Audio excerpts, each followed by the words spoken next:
Hi, my name is Hayden, and welcome back to another Pokemon Hardcore Nuzlocke. Today, I'll be trying to beat Pokemon Sapphire using only water types. As always, the type and the game for this challenge were both chosen from the comments on my previous challenge videos, so if you enjoy this video, let me know in the comments what you want to see next. Here are the rules for the challenge. You can pause the video now if you'd like to read them, but they're the same standard rules for all Hardcore Nuzlockes. Water is the most abundant type in Pokemon, and the regional dex in this game features 25 different water type options. Instead of reading all of them out, I'll just save some time and skip to which Pokemon I can't use. Cast Form is only a water type under specific conditions. Kingdra requires a trait evolution, which I can't do on a single copy of the game, so it will be stuck in its middle stage as Seadra. Since I can't use multiple Pokemon in the same evolutionary family, I would have to pick between Huntail and Gorebyss, but they're both trait evolutions anyway, so both of them are locked as a single Clamperl.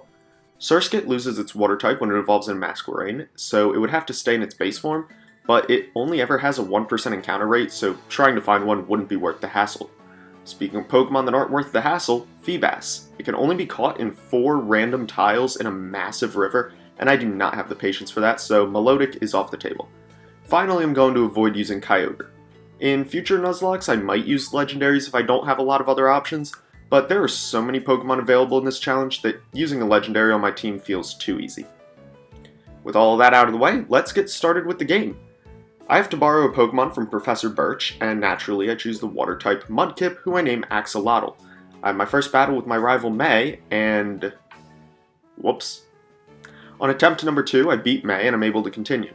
She gives me some Pokeballs, so I go to Route 103 to catch a Wingull, who I name Fergie, and on Route 2 I catch a Lotad, who I name Perry. As I pass through Petalburg City, I help Wally catch his first Pokemon. There's a beach on Route 104 where I can catch another encounter, but that will have to wait until later when I have a fishing rod. I pass through Petalburg Woods and have my first run-in with Team Aqua before reaching Rustboro City on the other side. The gym here is a Rock-type gym, which is no match for my water types, as Axolotl single-handedly takes out Roxanne's entire team to earn the Stone Badge. After beating the gym, I have to chase Team Aqua to Rusturf Tunnel. On the way there, I look at my team and realize their levels are horribly unbalanced. I'll tell you now, having 1 or 2 overleveled Pokemon while the rest of the team is underleveled is going to be a major issue for this entire playthrough. Nevertheless, I put Fergie at the front of the team for a bit to balance out the levels.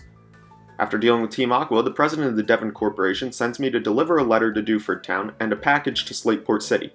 I get a ride on Mr. Briney's boat to Dewford, where I get the old rod. I backtrack to Route 104, where I fish up a Magikarp, who I name Number 6. In Petalburg City, I catch a Goldeen, who I name Narwhal, and I sail back to Dewford to catch a Tentacool on Route 106, who I name Calamari. With a full team of 6, I challenge the Fighting-type gym leader Brawly.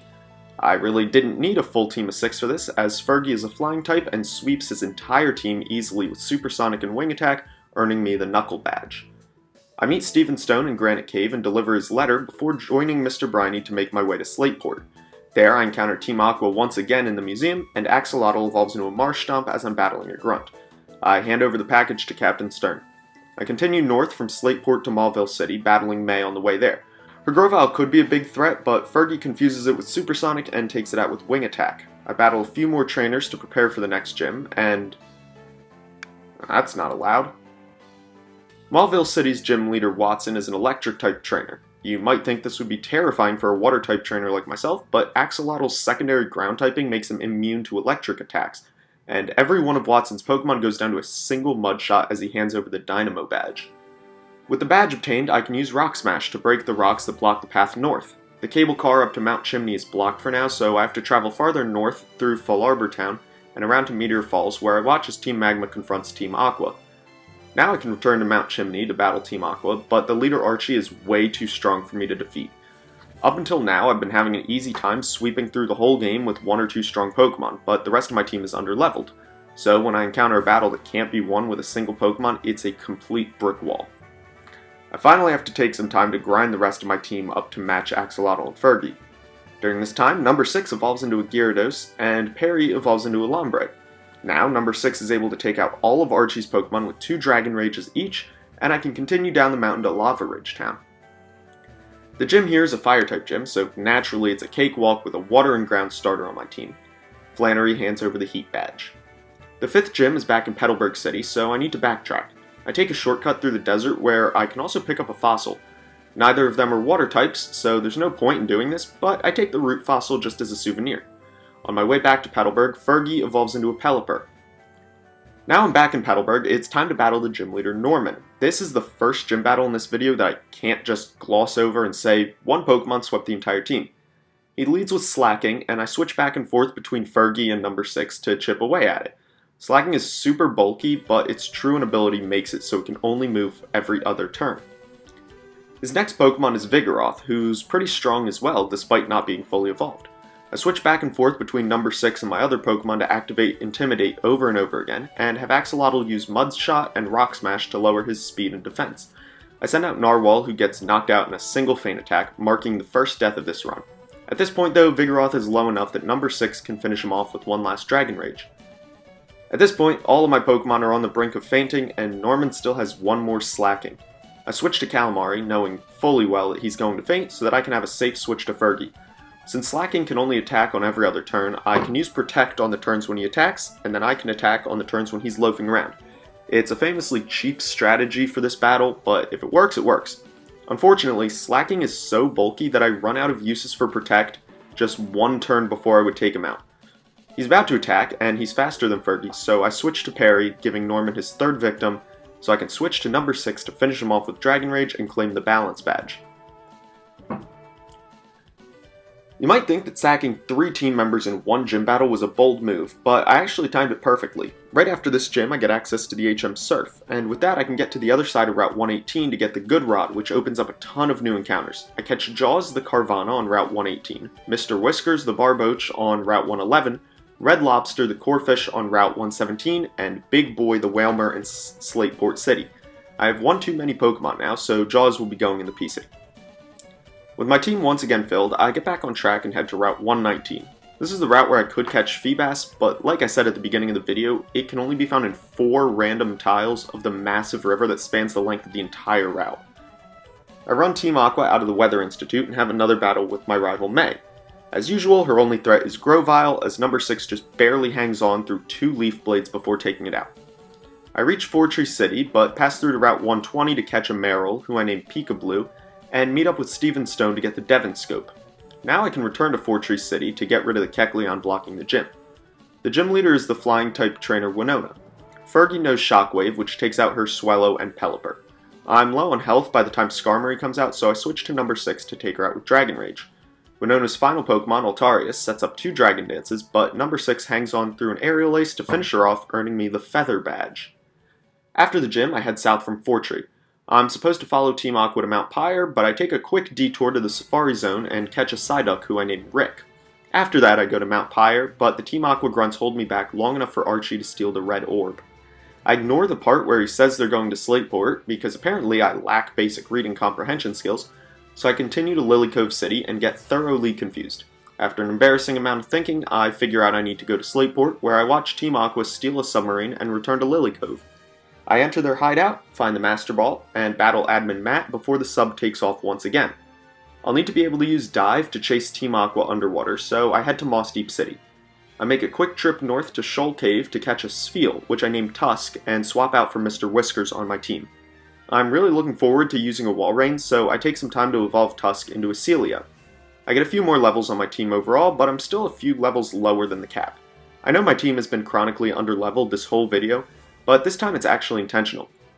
After this gym, the level cap only goes up by a single level from 42 to 43, and there's quite a bit of plot-related stuff between the 7th and 8th gyms. It's time to face the twin gym leaders Tate and Liza. They're faced in a double battle with only 2 Pokemon, and Surf hits both Pokemon at once, so they go down pretty easily and hand over the Mind Badge. I get the HM for Dive, which opens up 2 new encounters. I go underwater on Route 124 and catch a Clamperl, which I named Pearl, and under Route 126 I catch a Relicanth, which I named Mariana. Since these are the only 2 routes where you can catch Pokemon underwater, and I'm only allowed 1 encounter per area, that means I will not be able to catch Chinchou during this playthrough. Pearl is staying in the PC, but Mariana replaces Red Lobster on my team. Now remember earlier when I said there's some plot events before the next gym? Yeah, I completely forgot about that, and go straight to Sootopolis to try to challenge the gym. After realizing I can't get in, I dive down to the Seafloor Cavern to chase Team Aqua. I find the legendary Pokemon Kyogre, but Archie shows up and battles me. I send out Fergie as he leads with Mightyena. I take him out with a few Surfs, but the confusion from Swagger gets me pretty low as well. Next up is Crobat, so I switch to number 6, but bad luck with confusion plus a few wing attacks get me pretty low. I switch to Mariana to put him to sleep with Yawn, then back to Fergie to knock it out with Shockwave. His last Pokemon is Sharpedo, so I try the same strategy. I switch to Mariana to use Yawn, then switch to Big Boy to stall for a turn before he falls asleep. Unfortunately, a single slash takes me out. Nevertheless, Sharpedo falls asleep, and Fergie comes out to finish him off with Shockwave. Archie's Red Orb awakens Kyogre, and it runs away. Somehow. Not sure how it got out of this cave. Anyway, I return to Sootopolis to switch Big Boy for Red Lobster, and head into the Cave of Origin to confront Kyogre. If I were smart, I would have brought a Pokemon with Flash, but I'm not smart, so I stumble around in the dark until I find Kyogre. There's no way I'm winning this battle, so I just catch it with a Master Ball. Like I said at the beginning of the video, I'm not going to use Kyogre because it feels too easy, and he's over the current level cap anyway, so he's going in the PC. With Team Aqua under control, I can finally return to the final gym to challenge Wallace. His team ranges from level 40 to 43, and my team ranges from 28 to 37. In hindsight, I have no excuse for rushing into this so underleveled, other than the fact that I'm too impatient to grind for levels. Fergie is already on red HP by the time I take out Wallace's first Pokemon, Love Disc. When my ace nearly faints to a Love Disc, that's a big indicator that I have made a bad decision. His next Pokemon is Whiscash, who wastes 2 turns setting up Amnesia instead of attacking, so a few Dragon Rages from number 6 take him out. Next up is Celio, who also goes down to a few Dragon Rages, but not before getting number 6 down to just 5 HP. Wallace sends out Seaking, and I switch to Mariana. I nearly faint, but cling on long enough to put him to sleep. Now I can switch to Tusk to chip away at him with Body Slam while he sleeps. He wakes up before the last hit and goes for Horn Drill, but misses as I take him out with one last Body Slam and earn the Rain Badge. Or maybe not. Okay, so I lost count and forgot that Wallace had one more Pokemon. So now I have no idea what to do because all of my strongest Pokemon are on red HP. I set up Hail to try to do some chip damage, and Milotic gets 2 critical hits in a row to take out Tusk. I send out Axolotl next and go for Mud Shot. I know it won't do much damage, but it drops his speed, which is what I was going for. I switch to Red Lobster and use Protect to stall so that Hail can do a bit of damage, but of course the Hail stops on that exact turn. I let Red Lobster go down to another Water Pulse to get a free switch. I send out Mariana and go for Yawn, but even with the speed drop from Mud Shot, Milotic is still too fast and takes out Mariana with Ice Beam.